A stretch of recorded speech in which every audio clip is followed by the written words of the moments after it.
You know, there are some weeks when I am so glad that I have a pulpit. This week, to watch the video of George Floyd being murdered by a police officer, it's so painful to watch. And then to see the protesters in Minneapolis being tear gassed. After just a few weeks earlier, we had heavily armed protesters in Minneapolis, in the same places, who were treated with great deference. And to see the woman in Central Park this week who decided to call the police on an African-American man who was a birder, who was looking at birds and saying, I'm going to tell them that there's a black man here threatening my life.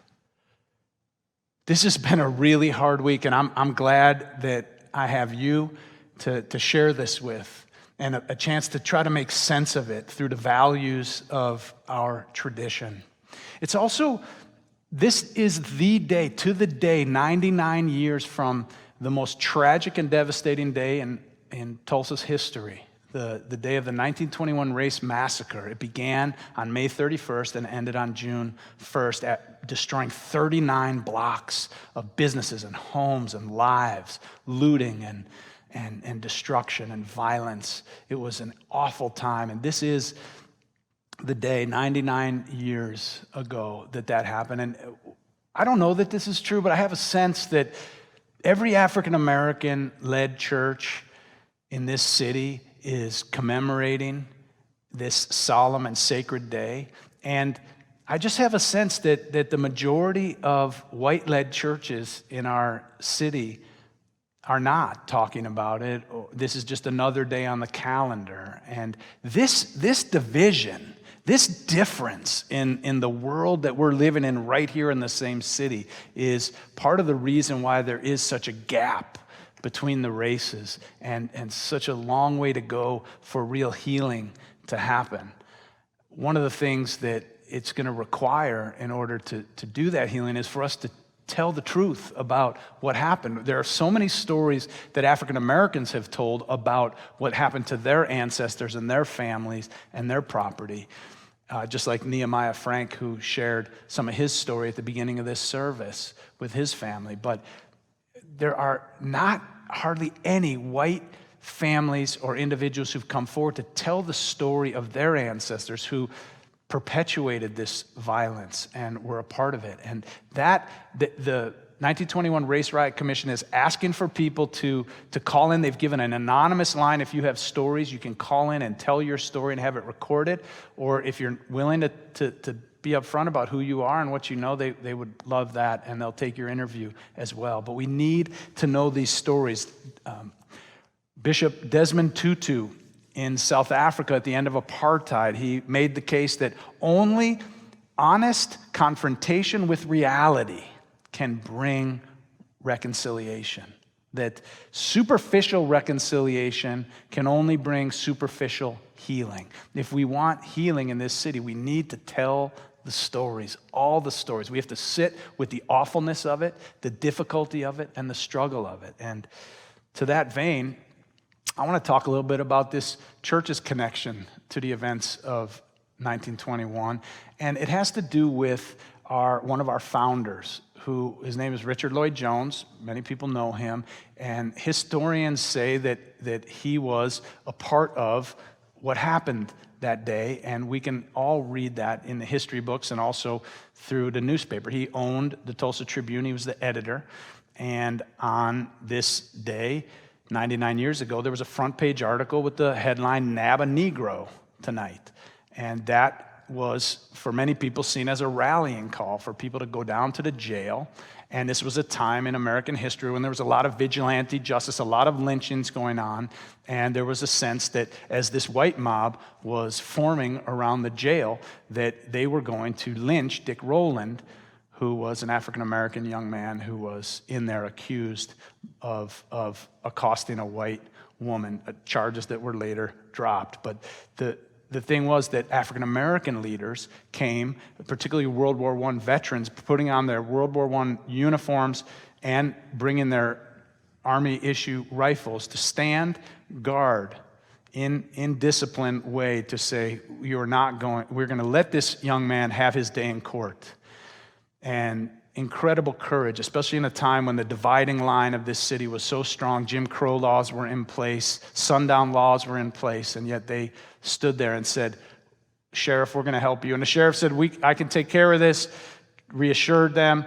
They left at one point, came back. The point is that a gunshot went off the second time, and no one knows how it started, but the result was not 39 blocks of just mass destruction and so many lives lost. It was a thriving, amazing community of excellence that was lost, and so many lives. And then the thing was that it was deemed a riot, which meant that nobody received any insurance claims for their property that was lost. It was looted. White members of the community were deputized by the sheriff to go in and try to stop this. Even Mr. Jones in papers across the country deemed a Negro uprising, something that was he said was an uprising of the African American community, which was part of making the case that this was a riot and this was something that was caused by the community, and therefore insurance did not have to pay the claims. This was a loss of, I've seen it estimated as high as over $400 million in today's dollars, and that's it without any kind of future accumulation or any kind of that's just the dollars in that day. The banks were burned up, money was burned up, there was no FDIC, so it was a huge loss of wealth and property and lives.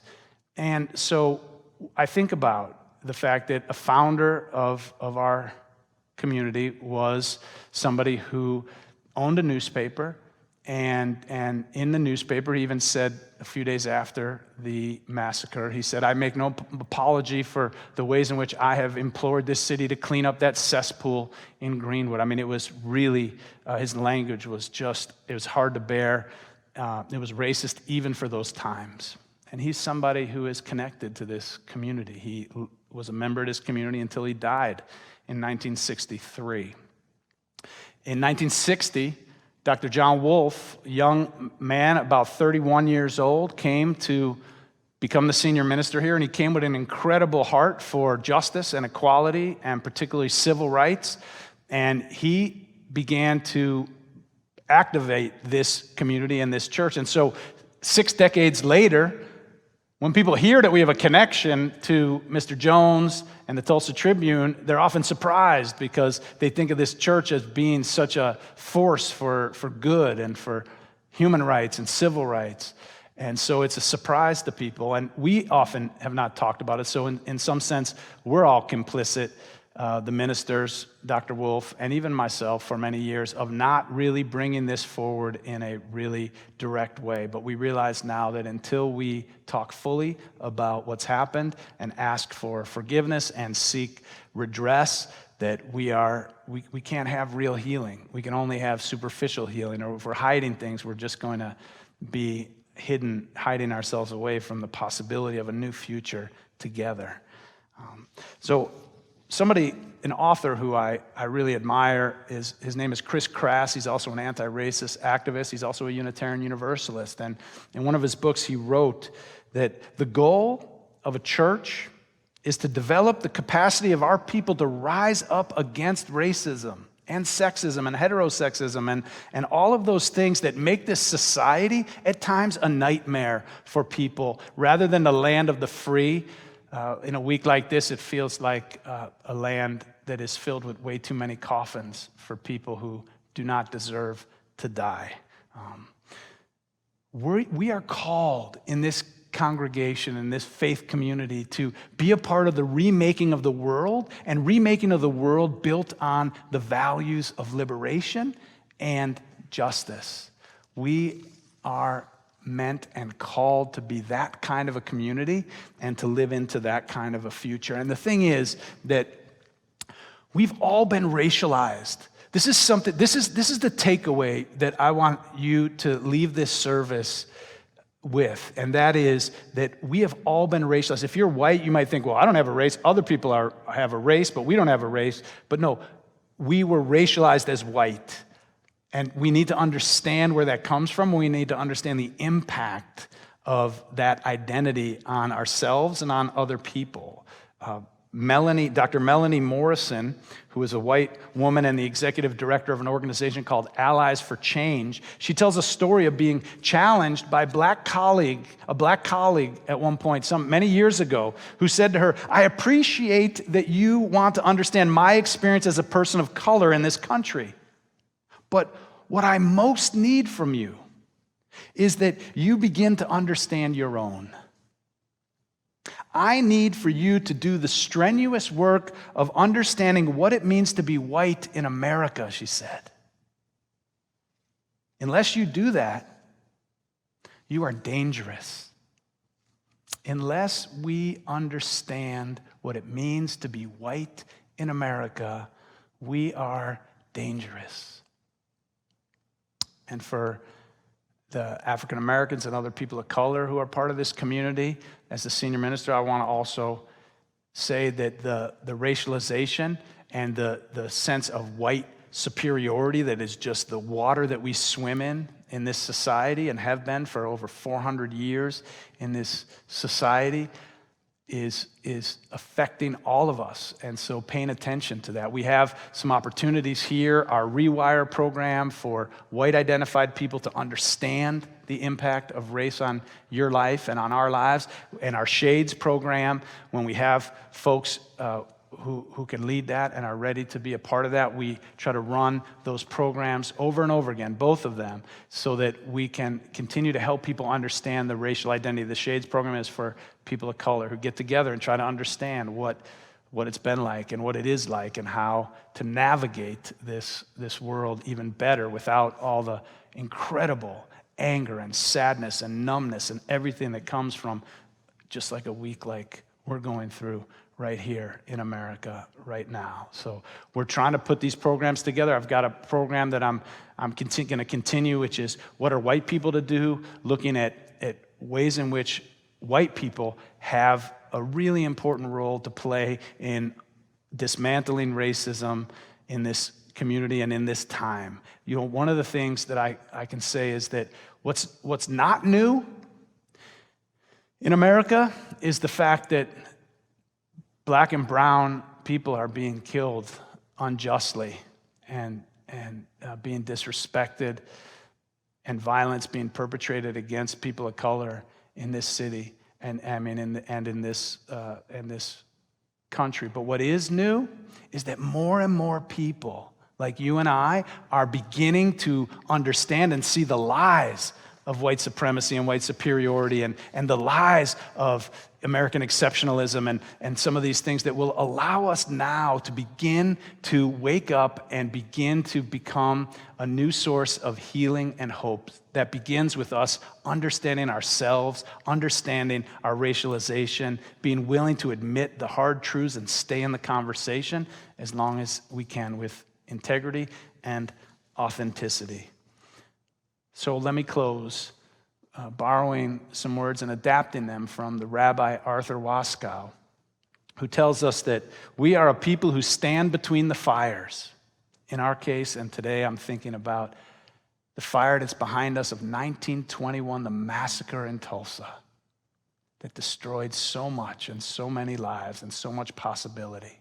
And ahead of us, the fire and the heat that could destroy all of earth. We have to tend to both of these fires. We live in between.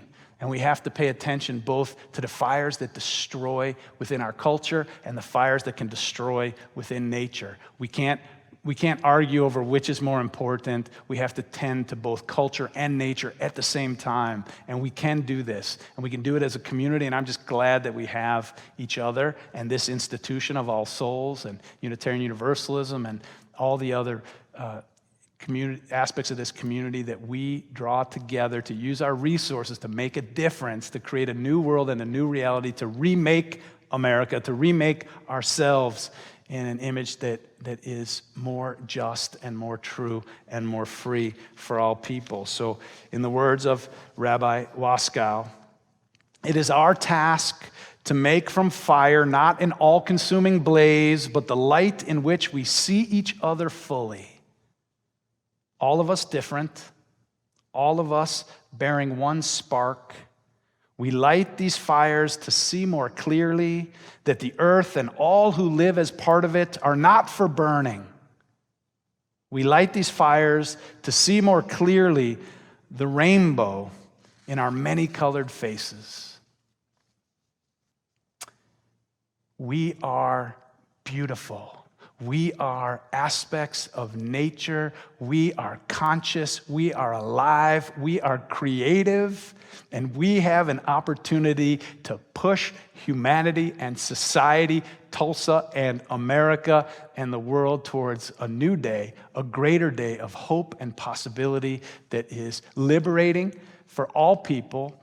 And I am just thankful that we have one another, and I know that we can use our lives in such a way that truly reminds us that our lives are worthwhile and they make a difference, and what we do matters. I love you, and I miss you, and I'm very grateful for you. Amen.